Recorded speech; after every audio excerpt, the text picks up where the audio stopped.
Hello दोस्तों, आज हम लोग बात करने वाले हैं एलएनएमयू जो सेमेस्टर 3 का ये बच्चों का सारा ये सब डाउट है कि आपका इंटरनल एग्जाम कब होगा, परीक्षा फॉर्म कब भरा जाएगा, फाइनल एग्जाम कब होगा। कुछ ऐसे कॉलेज है एलएनएमयू का जिसमें अभी तक एडमिशन नहीं हुआ है सेमेस्टर 3 का, तो इस पर भी हम लोग बात करेंगे। इस सारे टॉपिक पर बढ़िया से बात करेंगे, आप इसको अंत तक देखते रहिए। चलिए शुरू करते हैं, ठीक है। तो सबसे पहला है एडमिशन कब होगा। बहुत सारे बच्चों का इसमें एडमिशन हो चुका है और लगभग 15 से 20% कॉलेज ऐसे हैं इस यूनिवर्सिटी में जिसमें एडमिशन अभी नहीं हुआ है सेमेस्टर 3 में। आपका एडमिशन तो हो गया होगा, बहुत सारे बच्चों का अभी एडमिशन ही नहीं हुआ है। जिनका एडमिशन नहीं हुआ वो कमेंट करे हाँ हमारा एडमिशन नहीं हुआ है, और कोई भी सवाल हो रहा हो तो आप पूछ सकते हैं। तो 15 से 20% बच्चों का अभी एडमिशन ही नहीं हुआ है। इंटरनल एग्जाम का थोड़ा सा मैटर बता देते हैं। अभी सिर्फ 20% कॉलेजेस में ही इंटरनल एग्जाम हुआ है, 80% में इंटरनल एग्जाम भी नहीं हुआ है, इतना में हुआ है, ठीक। 20% में इंटरनल। परीक्षा फॉर्म कब भरा जाएगा तभी तो फाइनल एग्जाम होगा ना। परीक्षा फॉर्म भरा जाए तो फाइनल एग्जाम होगा। अब फाइनल एग्जाम कब होगा, परीक्षा फॉर्म कब भरा जाएगा, आप देखिए शुरू से पहले बात। अब एडमिशन कब होगा, जिन बच्चों का एडमिशन अभी नहीं हुआ। तो कॉलेज अपने स्तर पर एडमिशन का काम कर रहा है और एडमिशन आपका जल्द ही हो जाएगा। 5, 6, 7 या 8 दिन के अंदर आपका एडमिशन क्लियर हो जाएगा। तो एडमिशन के बारे में तो चिंता ही मत करिए, आप अपने कॉलेज से संपर्क करते रहिए, एडमिशन हो जाएगा। एडमिशन में कोई दिक्कत नहीं है, वो कॉलेज का स्तर पर करना है, वो कॉलेज अपना कर लेगा। इंटरनल एग्जाम की बात, इंटरनल एग्जाम कॉलेज का स्तर पर ही करना है और इंटरनल एग्जाम कॉलेज को ही करवाना है। लेकिन इसमें भी एक दिक्कत है। क्या दिक्कत है? पार्ट 3 का एग्जाम चालू होने वाला है। पार्ट 3 का एग्जाम है। पार्ट 3 का एग्जाम कब कहाँ होता है? अगर इस यूनिवर्सिटी द्वारा पार्ट 3 का एग्जाम तो सारे कॉलेजेस में ही होते हैं। इस कॉलेज के सेंटर उस कॉलेज में, उस कॉलेज के सेंटर इस कॉलेज में। ये कब से चालू हो रहा है? 20 तारीख से चालू हो रहा है। 20 तारीख से चालू हो रहा है। ख़त्म कब होगा? ये 16 को ख़त्म होगा, ठीक है।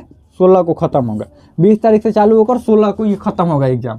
यानी इससे 20 से लेकर तीसरा महीना यानी 20 मार्च से लेकर 16 अप्रैल के बीच आपका यूनिवर्सिटी, आपका कॉलेज दोनों बिजी रहेगा। क्यों बिजी रहेगा? क्योंकि पार्ट 3 का एग्ज़ाम लेने में बिजी रहेगा, ठीक। उस सेशन 22 से 25 वाला, 22 से 25 वाला का एग्ज़ाम लेने में ये यूनिवर्सिटी बिजी रहेगा और कॉलेज भी आपका बिजी रहेगा।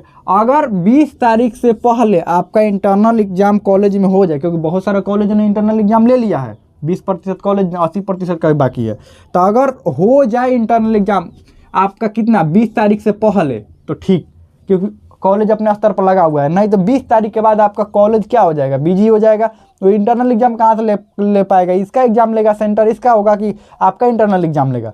तो 20 तारीख से पहले हो जाए तो ठीक, अपने कॉलेज में आप पता करते रहिए। 20 तारीख से पहले हो जाए तो बहुत बढ़िया, और नहीं हो तब इसके बाद ही आप सोचिए, इसके बाद ही आपका इंटरनल एग्जाम के बारे में सोचिए ही। परीक्षा फॉर्म के बारे में बात कर लेते हैं। परीक्षा फॉर्म कॉलेज को नहीं, यूनिवर्सिटी का भी जिम्मेवारी होता है और यूनिवर्सिटी का भी काम होता है। तो यूनिवर्सिटी पहले से ही काम कर रहा है किस पर? पार्ट 3 वाला पर अभी काम चालू है। कैसे परीक्षा लिया जाएगा, सेंटर कहाँ होगा, एडमिट कार्ड, ये सब कुछ ये कर रहा है। तो अभी यूनिवर्सिटी व्यस्त है। तो सीधी सी बात है कि 16 तारीख के बाद ही आपका परीक्षा फॉर्म भरने का काम चालू होगा। अब 16 तारीख के बाद, 16 तारीख एग्जाम खत्म हो रहा है, तो ये ऐसा नहीं है 16 तारीख के पहले भी नोटिफिकेशन, 2-3 दिन पहले नोटिफिकेशन निकाल दे यूनिवर्सिटी कि इतना तारीख से आगे फॉर्म भरा जाएगा। क्योंकि यूनिवर्सिटी को पता है कि 16 तारीख के बाद हम तो खाली ही हो जाएंगे, तो यूनिवर्सिटी 2-3 दिन पहले ही इसका नोटिफिकेशन निकाल दे। लेकिन हाँ, इसके बाद ही आपका चालू होगा काम। मान लीजिए इसके आसपास में 1-2 दिन पहले चालू कर दे परीक्षा फॉर्म भरना, ठीक। क्योंकि आप परीक्षा फॉर्म आपको भरना, चाहे कुछ भी करना, यूनिवर्सिटी की भी जिम्मेवारी होती है। तो ये यूनिवर्सिटी की जिम्मेवारी होती है, तो यूनिवर्सिटी पहले से वो जिम्मेवारी निभा रहा है, तो आप कैसे ये जिम्मेवारी निभाएगा? तो परीक्षा फॉर्म ध्यान रखिए। अब परीक्षा फॉर्म भरा जाएगा, उसके बाद परीक्षा फॉर्म का कम से कम तो समय 5 से 10 दिन का रहता है, 5 से 10 दिन। तो उसके बाद ही 5 से 10 दिन परीक्षा फॉर्म, फिर उनको सब कुछ करना है, उसी में मैनेज करना, अपना सेंटर मैनेज करना है, सेंटर देखना है कहाँ कहाँ सेंटर दिया जाएगा, क्या दिया जाएगा। मतलब परीक्षा फॉर्म जिस दिन चालू होगा उससे 15 दिन के बाद ही आपका एग्ज़ाम होगा। तो अब आप कैलकुलेट कर लीजिए कि ये फाइनल एग्ज़ाम कब होगा। या तो अप्रैल के अंतिम में या अप्रैल के बाद आपको मई में, अप्रैल के बाद मई के फर्स्ट वीक में आपको एग्ज़ाम आपको देखने के लिए मिलेगा। अब इसका रिजल्ट, तो रिजल्ट कम से कम तो 1.5 महीना से कम तो रिजल्ट आएगा भी नहीं। तब इसी से कैलकुलेट कर लीजिए 1.5 महीना कब होगा आपका रिजल्ट, कब फाइनल इसका रिजल्ट आएगा। तो आपको ये सब सारा डाउट आपको क्लियर हो गया होगा। अगर आपको अभी भी डाउट क्लियर नहीं हुआ है, आप खुद ही कैलकुलेट करना है कि देखिए व्यस्त रहेगा तो क्या क्या हो सकता है।